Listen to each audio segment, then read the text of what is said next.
My name is Margaret, but people call me Maggie, and I'm 63. I never thought I'd feel invisible in my own family, yet there I was, standing in the grand living room, clutching the crumpled copy of my late husband's will. The air smelled faintly of old cedar from the polished furniture, and the sunlight through the lace curtains felt almost cruel, highlighting every wrinkle in my hands. He had always been meticulous about everything, John, the man who built this home, filled it with memories, laughter, and secrets. And now, 1 week after his passing, the one person I trusted most, my grandson Tyler, barely glanced at me.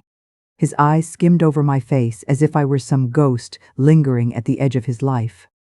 I held the will tightly, its edges biting into my fingers, the ink still stark and official. It was meant to be a bridge between us, a testament of love and trust, and instead it had become a wedge. Tyler had read it, nodded politely to everyone, then turned and walked out, leaving me in a silence so heavy I could hear my own heartbeat pounding. I wanted to call him back, demand he explain, but the words stuck in my throat. My late husband's old photograph on the mantel seemed to watch me with judgment, as if even he anticipated this betrayal. Something was shifting beneath the surface of our family, a secret tucked in corners where laughter once lived. And I had a sinking feeling that this was only the beginning. I have always considered myself a woman of quiet dignity. Independent, some might say stubborn, but I prefer resilient. My life has been built on careful choices, small victories, and the slow accumulation of memories that feel like treasures now. My husband John and I raised our children in this home, teaching them manners, respect, and the subtle art of noticing life's little details. The smell of fresh-baked bread on a Sunday morning, the soft warmth of a knitted scarf on a winter walk, the way sunlight spills across the wooden floors at dawn. Every corner of this house tells a story, and every story carries a piece of me. Tyler, my eldest grandson, has always been my shadow and my joy. I remember the day he was born as if it were yesterday. I held him in my arms, marveling at how something so small could feel so immense in my heart. Over the years, we shared countless afternoons together, building model airplanes on the dining table, reading him stories under the faded quilt in my bedroom, and sneaking cookies from the pantry when no one else was watching. He was bright, curious, and kind-hearted, or so I believed. Family dynamics are never simple, of course. My children, though they mean well, carry their own grudges and histories. My daughter Lorraine has always been quick to judge, a perfectionist with a sharp tongue, often dismissing my suggestions. My son Michael is quieter but prone to indulgence, and he has never quite forgiven me for insisting on discipline during his teenage years.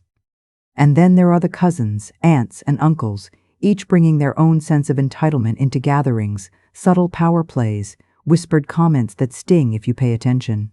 For decades, I managed the delicate balance, smoothing over conflicts, hiding the resentment, preserving appearances for the sake of family harmony. Symbolic objects have always been my anchors. The keys to this house hang on an old brass hook by the front door, each key carefully labeled. Letters from friends and relatives, some decades old, are tucked into boxes in the attic, yellowed but unreadable in sentiment if not in memory. Old photographs line the mantelpiece, faces frozen in smiles that were sometimes forced, sometimes genuine. Each object is a story, a touchstone, a reminder that life, though fleeting, leaves traces we can hold on to. When John passed away, I thought the will would be a quiet, private thing, a final confirmation of his meticulous planning. I expected no drama, no betrayal, just a straightforward distribution of his belongings and a sense of closure. My hope was that Tyler, who has always shared a bond with me, would see it as a token of trust. I imagined him sitting beside me, quietly acknowledging our shared history, perhaps even expressing gratitude for the guidance and affection I had given him over the years. My fears, of course, whispered darker possibilities: greed, envy, misunderstanding.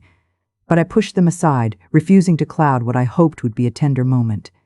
Daily life, even in mourning, is filled with small routines that sustain me. I make my coffee at precisely 7,015 each morning, savoring the warmth in my hands before taking the first sip. I water the garden in the early light, noting which roses bloom earliest and which leaves have turned brittle overnight. I maintain my journal, chronicling thoughts both trivial and profound, and I practice patience with myself, allowing tears when they come but never letting them linger too long.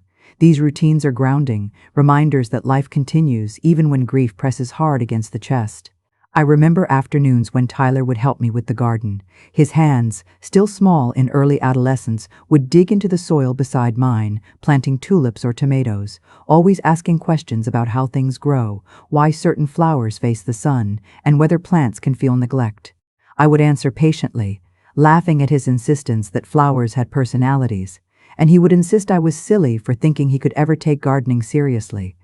Yet somehow, he always remembered what I taught him, returning months later to marvel at blossoms we had planted together. Those shared moments made me proud, reassured me that the bond we had was unique, unshakable. And yet, family is never just about joy.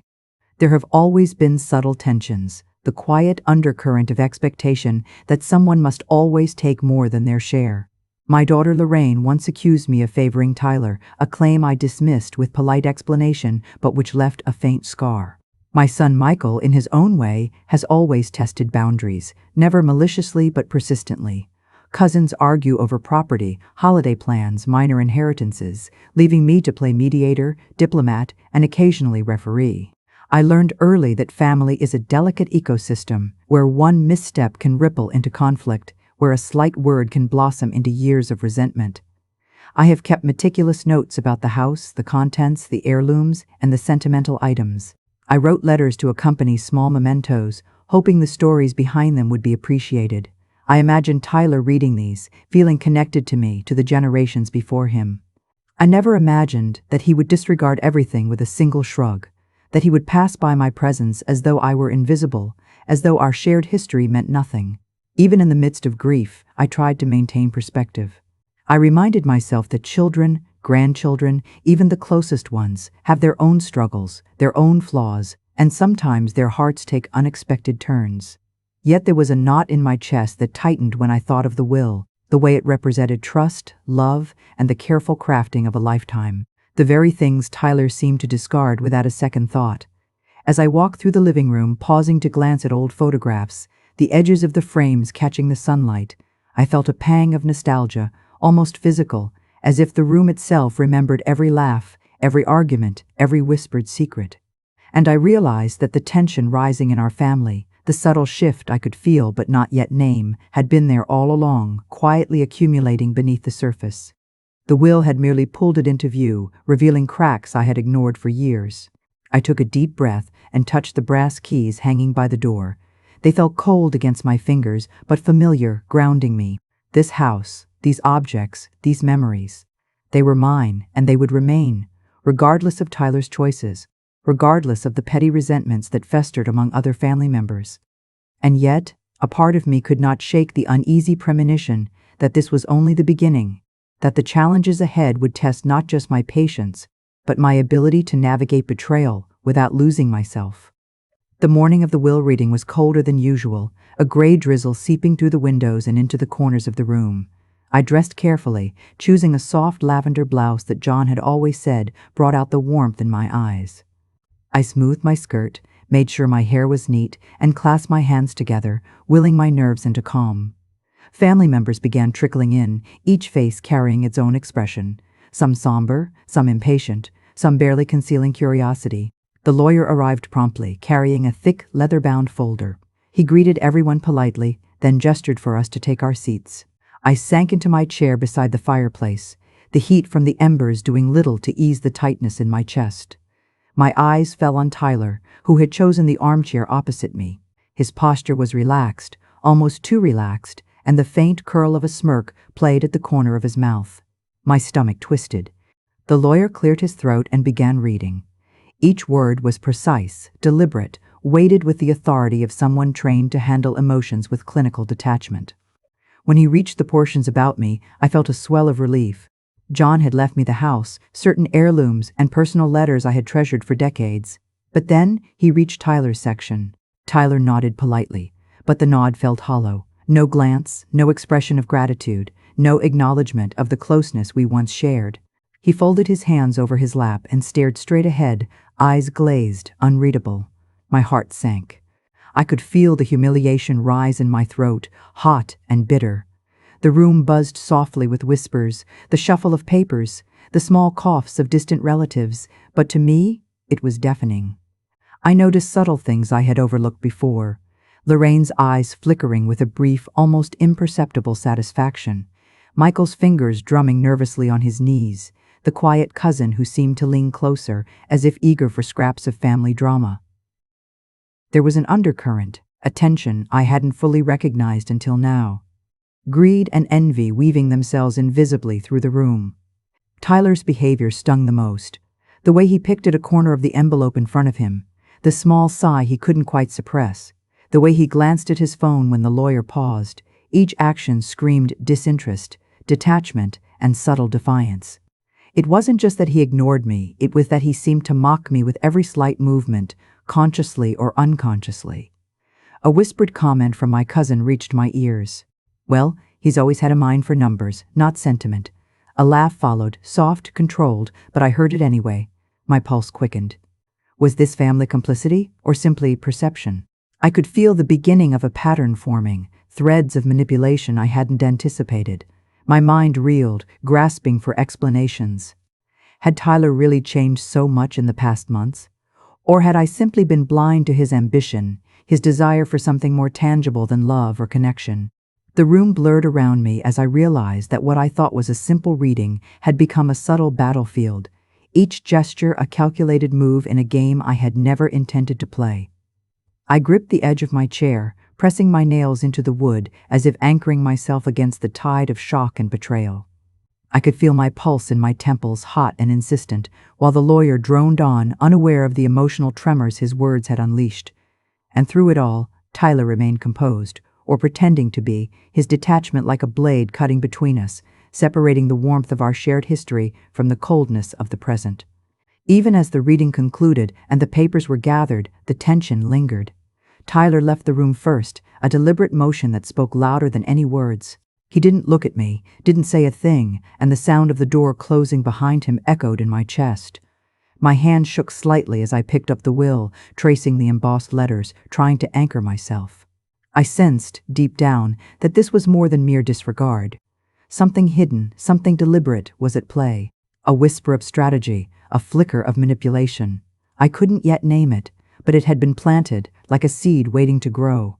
And I knew, with a sinking certainty, that what had just begun in that room would not end quietly. Tyler's actions were the first ripple in a pond that promised to widen into waves I was not yet prepared to face.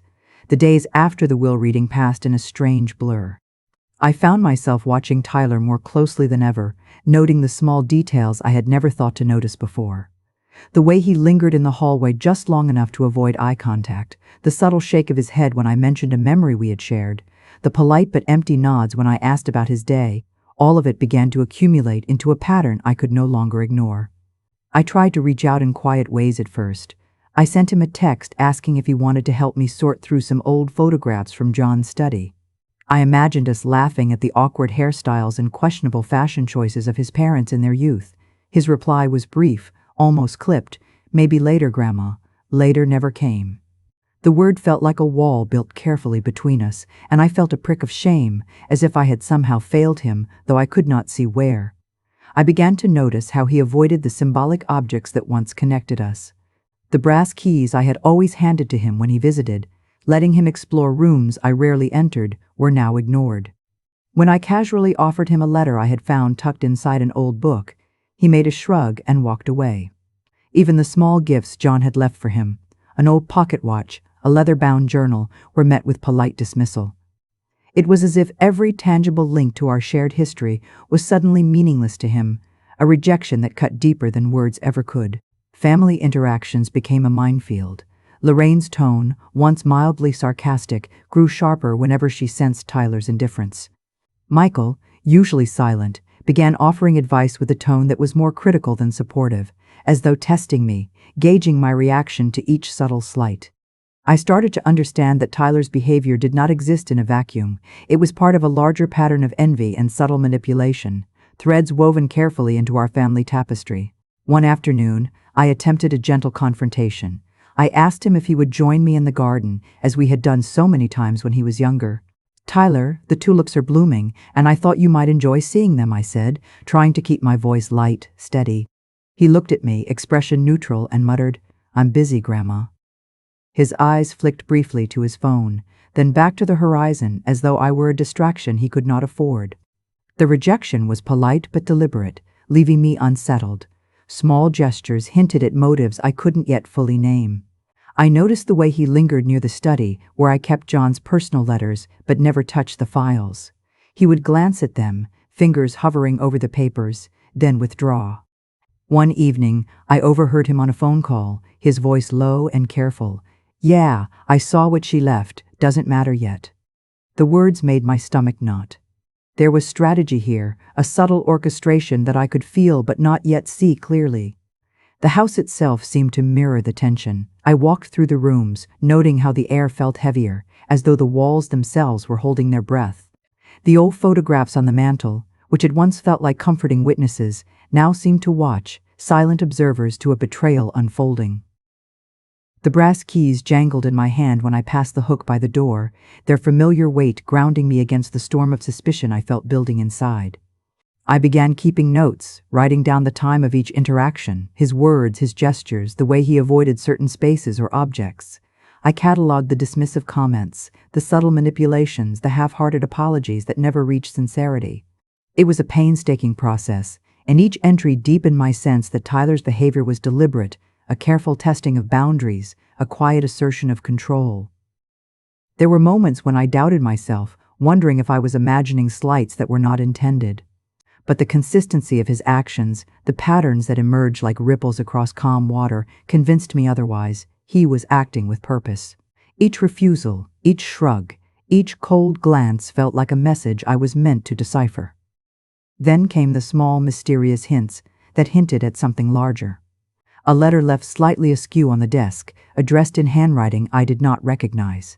A receipt tucked into the pages of John's old ledger hinting at purchases I did not recall.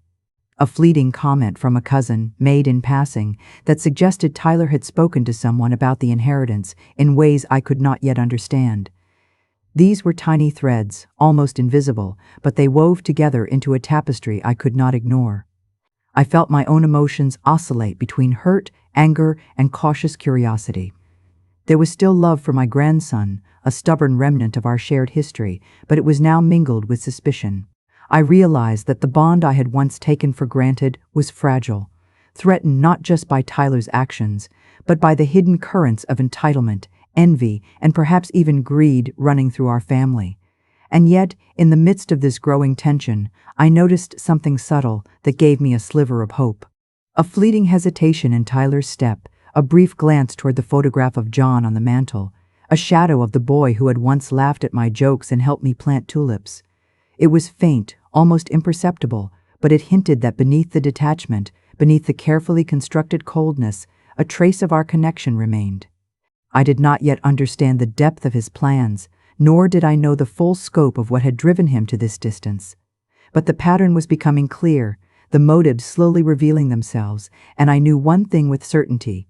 The betrayal ran deeper than I had imagined. The first reveal, the moment when the truth would break fully into light, was on the horizon, and I could feel it approaching with a silent, relentless insistence. It happened on an ordinary Tuesday, the kind of morning that begins quietly, deceptively calm. I was sorting through John's old desk in the study, rearranging letters and receipts into neat piles, when I noticed something that made my heart skip. A small envelope, tucked between the pages of his ledger, bore Tyler's handwriting. Not a casual note. This was deliberate, intentional. My fingers trembled as I opened it, careful not to tear the delicate paper. Inside was a folded sheet, a list of instructions, dates, and amounts. It wasn't just a note about a chore or a memory. It was a plan. Tyler had been calculating, scheming, arranging things in a way that had nothing to do with sentiment or love. My grandson wasn't simply indifferent. He had been working quietly, methodically, aligning his actions to secure more than what the will provided. The betrayal hit me like a cold gust of wind, sudden and merciless. I sank into the chair, clutching the paper like a lifeline, reading and rereading the words. There was a cunning precision here that I hadn't anticipated. He had noted when family members would be away, what items had sentimental value, what he could influence, and even hints about who might resist him. It was meticulous, almost clinical, yet threaded with a subtle arrogance, as though he believed no one could catch on. A photograph of John on the mantel caught my eye, the frame polished and familiar. I reached out and touched it, tracing the outline of his smiling face, and in that moment, memory surged. Afternoons spent with Tyler, hands buried in soil planting tulips, laughter spilling from corners of rooms, whispered stories beneath the quilt. That boy had been loving, curious, trusting, and now he had transformed into someone I barely recognized. Shock and hurt collided inside me, a tempest of emotions I hadn't felt since John passed. But beneath the ache, a spark of cunning curiosity ignited. I realized that understanding Tyler's plan gave me leverage, insight that could be used strategically. I could no longer allow myself to be passive, a victim of circumstance. The stakes had shifted. This was no longer simply about hurt feelings or disappointment. This was about protecting what mattered, about ensuring that trust and dignity were not trampled under ambition. I studied the envelope again, noting subtle markers, a faint coffee stain at the corner, a crease suggesting it had been carried for days, smudges of pencil indicating calculations, an underlined word here, a circled figure there. Each small detail was a clue, a breadcrumb leading me closer to the truth of what Tyler had in mind. The realization was bitter. He had been planning this before the will reading, before I could even suspect. I felt a shiver run down my spine. This first reveal, though partial, changed everything. What I had taken for simple disinterest was a calculated maneuver, the opening move in a game I hadn't known I was playing. And now, armed with knowledge, I had a choice: retreat into hurt and despair, or step forward with strategy, observing carefully, planning my own responses. The house itself seemed to respond to my resolve, the walls standing taller, the light through the windows sharper, as if acknowledging that the quiet equilibrium had shifted.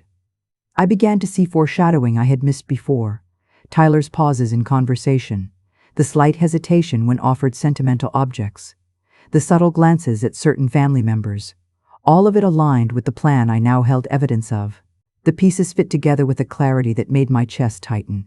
This wasn't random, this was intentional. The stakes were higher than I had imagined.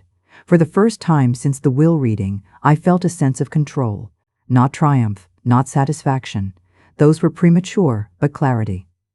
Tyler had underestimated me. He had assumed that his plan would unfold unnoticed, that affection and shared history would blind me to his intentions.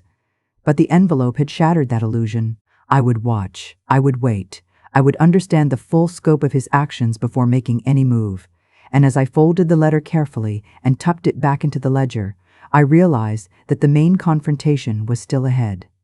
The pieces were in place, the tension building like the slow pressure of a storm cloud overhead.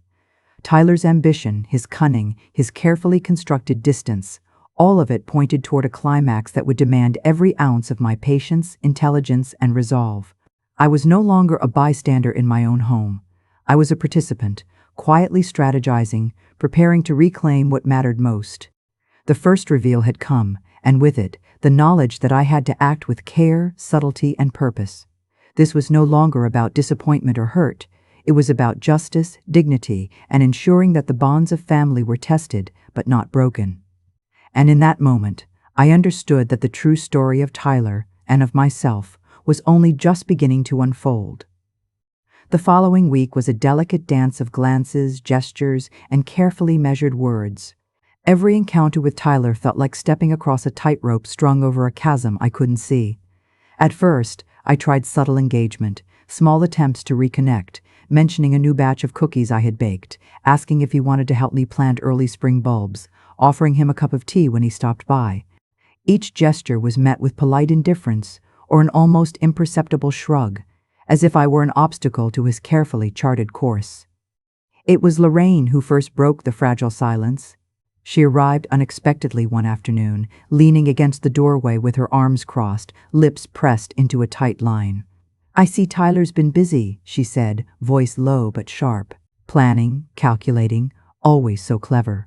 I caught the faint edge of accusation, subtle yet unmistakable, directed as much at me as at her son. Michael sat silently nearby, drumming his fingers on the armrest, watching my reactions with a mix of curiosity and unease. The tension in the room was nearly tangible, coiled around us like a living thing. Tyler, of course, remained unreadable. He moved with the casual ease of someone confident in his position, never acknowledging my presence more than necessary. But there were moments, small, fleeting, that betrayed his focus. A glance at the old ledger I had pulled from the desk, fingers brushing over the envelope I had tucked inside. The photograph of John on the mantel, which had always been a source of shared smiles, now seemed to draw his attention just long enough to remind him of his own missteps before he looked away. I realized that every interaction had become a test. Lorraine's words, Michael's silences, Tyler's gestures, they were all measures of loyalty, cunning, and influence. He was probing, measuring boundaries, seeing what he could take and what he could manipulate. I felt frustration and humiliation coil around my chest like a tight scarf, stifling and hot. The boy I had loved, taught, guided, now seemed to regard me with a professional detachment, as though I were merely another obstacle in a game I hadn't agreed to play. Symbolic objects gained weight I had not anticipated. The envelope from the ledger became my anchor and my weapon, proof that Tyler's behavior was neither accidental nor harmless.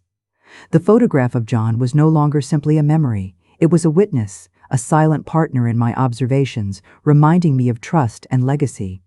Even the brass keys of the door took on a new significance. They were a reminder that the house, the foundation of our shared history, remained mine to protect, even if Tyler tried to disregard its value. I began noticing patterns in Tyler's behavior that had previously escaped me. He avoided certain rooms at precise times, lingered in others when he thought I wouldn't notice, and occasionally exchanged furtive glances with cousins who had never seemed particularly invested in him before.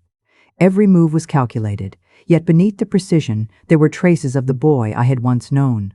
The brief hesitation when reaching for a letter, the flicker of recognition in his eyes when he passed John's photograph. These inconsistencies, though small, were enough to spark my curiosity and guide my observations. My own strategy began to take shape. I would not confront him outright, not yet. Patience had been my lifelong companion, and it would serve me well here. Instead, I would observe, catalog, and use his subtle manipulations against him if necessary.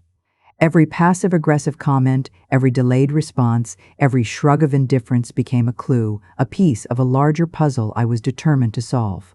I found myself crafting scenarios in my mind, how I might encourage him to reveal his intentions, how to test his claims without showing my hand, and how to use the symbolic objects as leverage to ensure he could not ignore the history that bound us. Emotionally, the escalation was draining.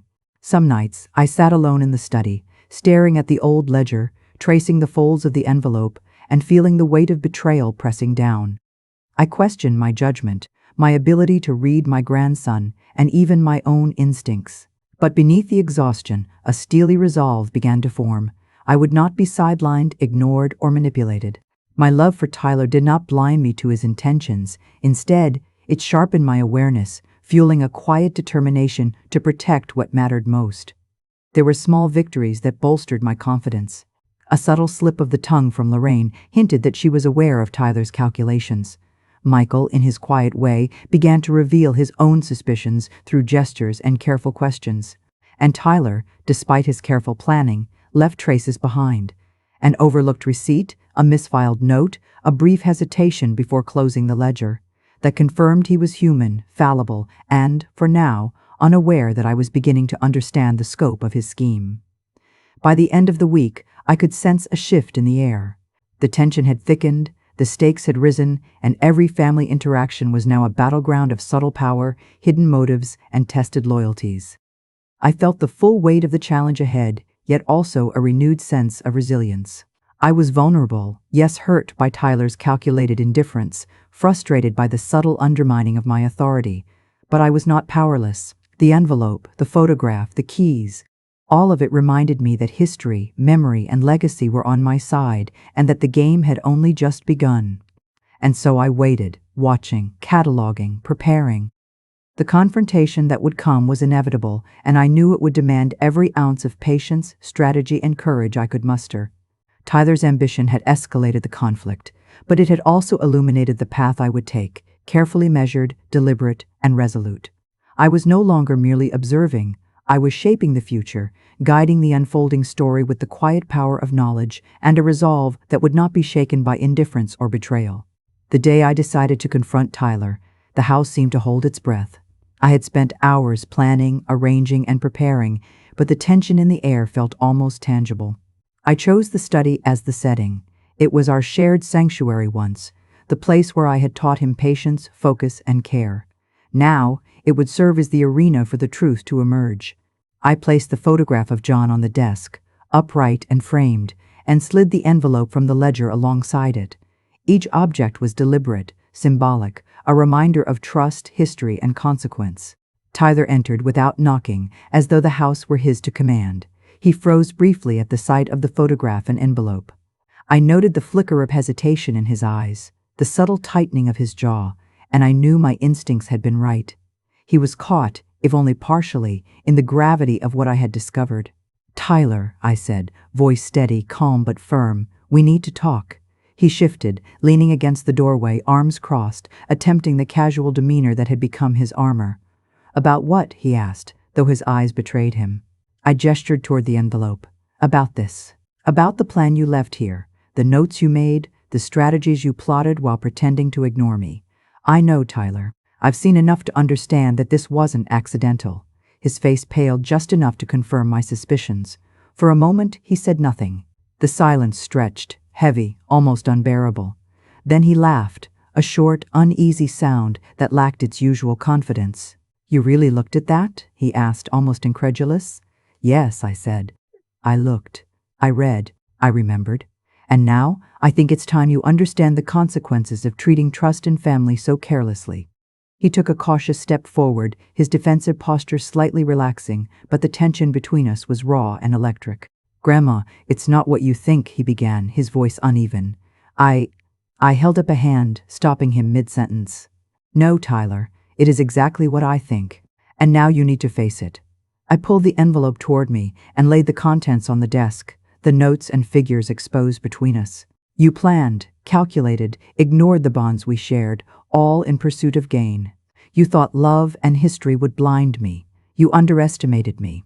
His shoulders slumped slightly, a sign that perhaps the boy I had known, the boy who had buried tulips beside me, who had laughed at my corny jokes, was still somewhere beneath the calculated exterior. And then the truth spilled out, in part defensive, in part confession. I thought it was the only way. I wanted to secure. I wanted to make sure I had a future. I didn't mean to hurt you, Grandma. I didn't. I watched him struggle, and though my chest ached, I felt a fierce satisfaction that he could no longer hide behind indifference. The twist, the revelation I had sensed building for weeks, had arrived. He was not just indifferent. He had been driven by fear, ambition, and shame. He had crafted a plan to secure something tangible, fearing that love alone would not protect him. And in doing so, he had betrayed every bond we had nurtured together. I allowed myself a measured anger, the heat of betrayal burning through me, but I tempered it with the calm clarity I had cultivated over decades. I reached for the photograph of John, holding it up between us. "Do you see this, Tyler? This is trust. This is legacy. This is love that cannot be calculated or manipulated. And yet, here you are, thinking you can engineer it to your advantage." Tyler looked down, shame beginning to seep into his expression. I didn't know how else to." I set the photograph and envelope down, letting them lie like sentinels of memory and proof.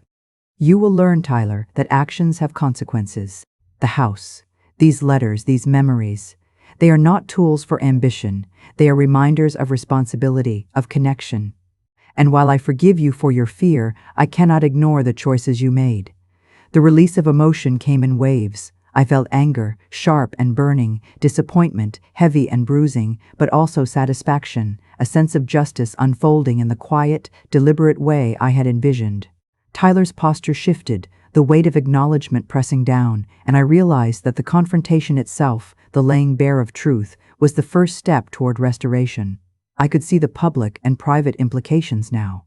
Family members would hear of this eventually, the manipulations, the plans, the scheming. It could no longer remain hidden. I could feel the balance of power shift, not in punishment, but in clarity. Tyler had learned the limits of ambition, the significance of legacy, and the enduring weight of trust. I allowed a moment of tenderness, a glimpse of the bond that had not entirely disappeared. "I still love you, Tyler," I said quietly, "but love is not permission to deceive. You need to understand that before you move forward." He nodded slowly, and in that gesture I felt the first stirrings of redemption. The symbolic objects had played their roles: proof, reminder, anchor. The photograph, the envelope, the ledger, they had exposed truth, tested resolve, and confirmed dignity. I had regained control, not through force or anger alone, but through patience, observation, and strategy. The confrontation did not end with dramatic shouting or public spectacle. It ended with clarity, with acknowledgement, and with the subtle power of poetic justice. Tyler's shame, his admission, and the tangible proof of his intentions served as consequences more enduring than any reprimand I could offer. He had been exposed not by my rage, but by the weight of truth itself, carried silently on paper, photograph, and memory. As I watched him leave the study, a trace of humility in his step, I felt the house relax around me. The tension that had thickened the air for weeks lifted slightly, replaced with the quiet assurance that balance had been restored. I had confronted betrayal, witnessed admission, and maintained dignity throughout. I had preserved history, legacy, and love, even in the face of calculated deceit. And as I touched the brass keys at the door, feeling their familiar weight in my hands, I knew that control had been regained. I had navigated the storm of manipulation, observed every subtle move, and ensured that justice, quiet, deliberate, unyielding, prevailed. Tyler had faced the consequences of his choices. The twist had been revealed, and I had emerged not only intact, but strengthened, my dignity reaffirmed, my authority and wisdom unmistakable. The storm had broken, but the calm that followed was not passive. It was deliberate, hard-earned, and rooted in the knowledge that even in betrayal, one can reclaim power with clarity, patience, and unwavering resolve. The days after the confrontation were quieter, though not empty. The house, once thick with tension and subtle games, seemed to breathe again. I moved through each room with a newfound sense of calm, noticing details I had overlooked in the past weeks. The sunlight catching on the brass handles of the drawers, the soft rustle of the curtains as wind drifted through an open window, the faint smell of John's favorite cedarwood lingering in the study. Each moment felt deliberate, a reminder that life continues, and that dignity and history endure even after storms of betrayal. Tyler's presence had shifted, though not entirely. He no longer ignored me or dismissed my gestures, but there was a caution in his approach, a measured respect that had been absent before. The envelope, now safely tucked back into the ledger, seemed almost ceremonial, a testament to the confrontation that had forced honesty into our relationship. I could see glimpses of the grandson I had loved, brief smiles, quiet conversations, and moments of genuine attention. Though trust would need time to rebuild fully, the first cracks in the armor of indifference had appeared, and that was enough. Family dynamics, too, had shifted subtly but decisively. Lorraine's sharp edge softened, as though witnessing Tyler's exposure reminded her of the fragility of assumptions and resentments. Michael offered more thoughtful support, no longer merely an observer, but a participant in maintaining the balance of respect and care. Cousins and distant relatives who had been quietly curious about Tyler's maneuvers seemed to recognize that transparency, patience, and acknowledgement of consequences mattered far more than gossip or quiet alliances. The symbolic objects that had once carried tension now carried lessons. The photograph of John on the mantel reminded me not only of trust, but of the resilience that comes from shared memory. The envelope, with its carefully plotted notes, represented awareness, vigilance, and the importance of reading between the lines. The brass keys, held in my hand as I passed through the house, reminded me that control and dignity are neither inherited nor demanded. They are observed, nurtured, and defended with care. Each object was a talisman, a marker of lessons learned, and a quiet celebration of restored balance. I found myself returning to the study more often, not to plot or watch, but to reflect. Sitting in John's old chair, fingers brushing the ledger and the framed photograph, I felt a peace I had not anticipated. The confrontation had been exhausting, emotionally and mentally, but it had also clarified what truly mattered: honesty, accountability, and the subtle, unbreakable bonds that tie family together despite ambition, envy, or fear. I realized that confrontation, when guided by patience, dignity, and observation, could restore not only justice but also connection. In small, ordinary ways, life resumed its rhythm. I baked cookies and shared them with Tyler when he stopped by, no longer met with indifference, but with quiet gratitude. I watered the garden, noticing the tulips planted in memory of shared afternoons, now blooming with a resilience that mirrored my own. I organized old letters and photographs, cataloging not just memories, but the wisdom embedded in every interaction, every gesture, and every object. Each act was infused with the awareness that life, like a house, must be maintained with care, vigilance, and intentionality. There were moments of reflection when I thought about the weeks of tension and betrayal, the subtle manipulations, the hidden plans. The sting of disappointment lingered, of course, but it was tempered by clarity and understanding. I had faced deception, observed cunning, and navigated emotional turbulence, and I had emerged intact. My dignity, once threatened, was now affirmed through deliberate action, patience, and insight. I understood that family, even when fractured, could be guided back to respect and balance if approached with wisdom and resolve. I found joy in the ordinary details that had always been my anchor. The sound of wind through the trees, the warmth of morning sunlight on my hands, the quiet laughter shared over a cup of tea, all of it felt more vibrant now, more earned. The house, once a stage for subtle games, now felt like home again, a sanctuary where history, memory, and resilience were honored. The past weeks had taught me that even when betrayal seems deliberate and love is tested, the quiet strength of observation, strategy, and dignity can restore equilibrium. As I placed the envelope back in the ledger one final time, the photograph of John beside it, I understood that the climax had not only revealed Tyler's intentions, but it also revealed something vital about myself, the depth of my patience, the clarity of my perception, and the power of measured response. The confrontation had brought justice, acknowledgement, and subtle reconciliation.